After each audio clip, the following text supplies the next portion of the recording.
Assalomu alaykum hurmatli ko'ruvchilar. Sharq Turkiston ovozining kundalik xabarlarini ko'rishingizni qarshi olamiz. Men Muhammad Izzat.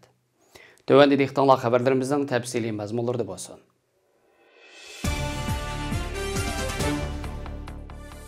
28 iyul çarşamba günü Amerika Avam Palatasının Tashqi ishlar komitetining Cumhuriyetçiler Partisi Avam Palatasının başlığı ve Demokratçı Nancy Pelosi birlikte avgust ayidagi bütün parlament temelisidan ilgari Xitoy Kompartiyasining Sharq Turkistonda berib atgan irqiy qirg'inchilikni ayiblaydigan qarorga belat tashlashga chaqirdi.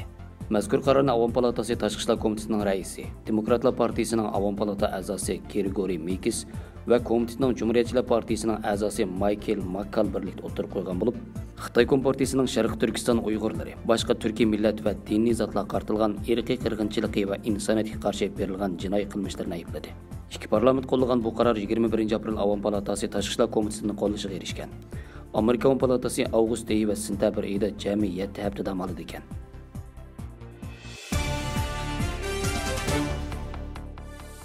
Hindistonga ziyoratga borgan Amerika Davlat ishlar kotibi Antony Blinken 28 iyul çarşamba günü Yangi Dehlida Hindistondagi sürgündagi Tibet ma'naviy dahi Dalai Lama'ning vakili bilan ko'rishdi. Amerika Davlat ishlar mahkamasining bayonotchisi Amerika Davlat ishlar kotibi Antony Blinken Hindistondagi sürgündagi Tibet hukumatining vakili Nigopop Dongchong bilan ko'rishganligini bildirgan. Antony Blinken Davlat ishlar mahkamasining Twitter hisobotida bugun fuqarolar jamiyat rahbarlari bilan ko'rishganligidan to'liq xushal bo'lganligini, Amerika va Hindiston demokratik qimmat qarshining birdakligi, bu munosabat ikki tarafning ult ishining bir qismi ekanligini, Hindistonning ko'p xil jamiyati va inoq tarixini aks ettiradiganligini, fuqarolar jamiyatining bo'lsa bu qimmat qarashlarni ilgari surishga yordam beradiganligini bildirgan. Bu Twitterga yana Tibet lamalarini o'z ichiga olgan 4 parcha rasm qo'shilgan. Reuters agentligining xabar qaraganda Xitoy Kompartiya armiyasi 1950-yili Tibetni kontrol qilgan. Tibetlarning ma'naviy doisi Dalai Lama 1959-yil Hindistonga surgun qilingan. Yaqin oylarda Tibet surgundagi hukumati va Tibet tashabbuschilari xalqaroning qo'llashiga, bo'libmi Amerikaning qo'llashiga erishgan. O'tgan yil noyabr oyida Tibet surgundagi hukumat sobiq boshlig'i Laosan Sangay Oqsaroyda kutib olingan.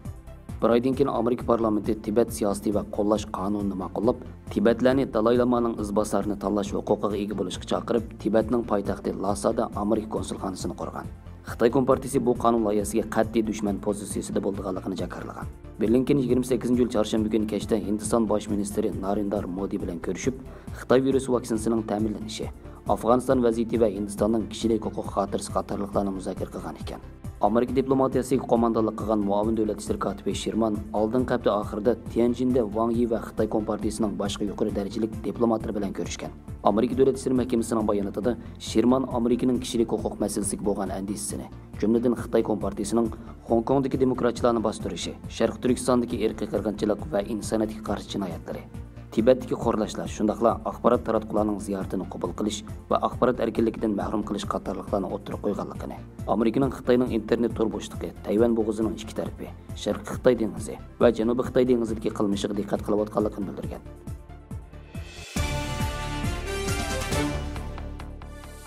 Qurban Hayit mezgilida Turkiyada Xitoy virusi bilan yuqumlanganlarning soni shiddat bilan oshdi. Iyul oyining 5-dan boshlab Xitoy virus yuqumining oldini olish tadbirlari bekor qilingandan buyon bir kunda taxminan 5000 odam yuqumlangan. 22-iyul kunidan boshlab bu son shiddat bilan o'rlab 28-iyul kuni 22291 ga yetgan. Oldingi qitim Turkiyada bir kunda 22000 dan ortiq kishining Xitoy virusi bilan yuqumlanganligi jazmlashtirilgan.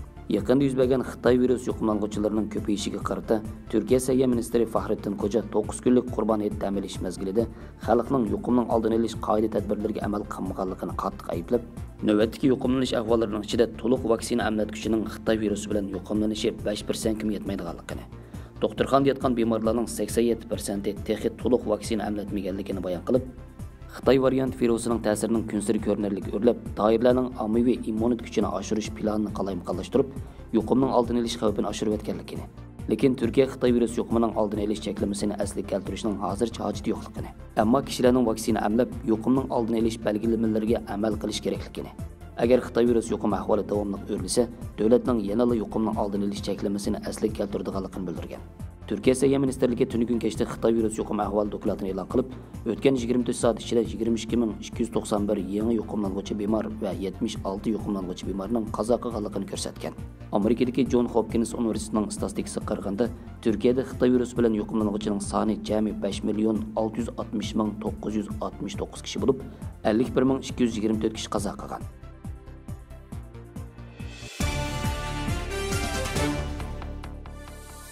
Saudiya Arabistonda ish faoliyati oxirlashgandan keyin umra qilish mavsumining boshlanganligi e'lon qilindi. Saudiya Arabiston rasmiy xabar agentligining xabar qilishicha, Masjid-i Haram muavin boshlig'i Saad ibn Muhammad al-Muhaymid Ka'bani o'z ichiga olgan Masjid-i Haramning Xitoy virusiga qarshi tadbirlarga rioya qilgan asosda umra va ibodat uchun kelganlarni qarshi olishga tayyor ekanligini e'lon qilib, umra ziyoratlari uchun irtimotna programmasi orqali iltimos sunqil bo'lganligini bildirdi. Xitoy virus yuqumi sababidan o'tgan yildagiga o'xshash bu yilmi haj faoliyati faqat Saudiya Arabistonda yashaydiganlar bilan cheklangan va chet eldan kelgan hoji nomzodlar qabul qilinmagan edi.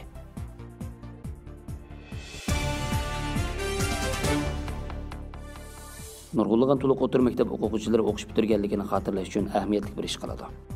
Rutherford ismli bir qiz o'z yolg'iz dunyoning har qaysi joylarida uchishni va Ginnes dunyo rekordiga jang e'lon qilishni planlagan. Hamda Oq Akula yenik tipdagi aeroplanni dunyoning har qaysi joylarida uchish uchun ishlatmoqchi bo'lgan. Bu aeroplanning uchish asbob taxtasi nihoyat murakkab bo'lsa-mu, ammo Rutherford xuddi qo'nish-uchilardek mashg'ulot qiladi ekan. Uning ota-onasi ushquchi bo'lib, qizining planini anglab hayron qolgan. 19 yoshli Rutherford Angliya va Belgiya qo'sh davlat tavalligiga ega bo'lib, 11 avgust kuni Belgiyaning poytaxti Brusseldan yo'lga chiqib, Atlantik okeanidan uchib Grenlandiya, Kanada va Janubiy Amerikaga, andin Amerikaning Alyaska, Rossiya va Indoneziyaga uchib, eng oxirida Yevropaga qaytishni planlagan ekan. Bu uchish liniyasi 52 davlatdan va ekvatordan 2 qatim o'tadi ekan. Umumiy uchish masofasi taxminan 51 ming kilometr keldi ekan. Rutherfordning planiga asosan u 2 yoki 3 oy ichida dunyo miqyosida uchishni tamomlaydi ekan. Rutherford bu uchishni muvaffaqiyatli tamomlagandan keyin u Ginnes dunyo rekordini buzib tashlab, dunyodagi yolg'iz aylanishni tamomlagan eng yosh ayolga aylandi ekan.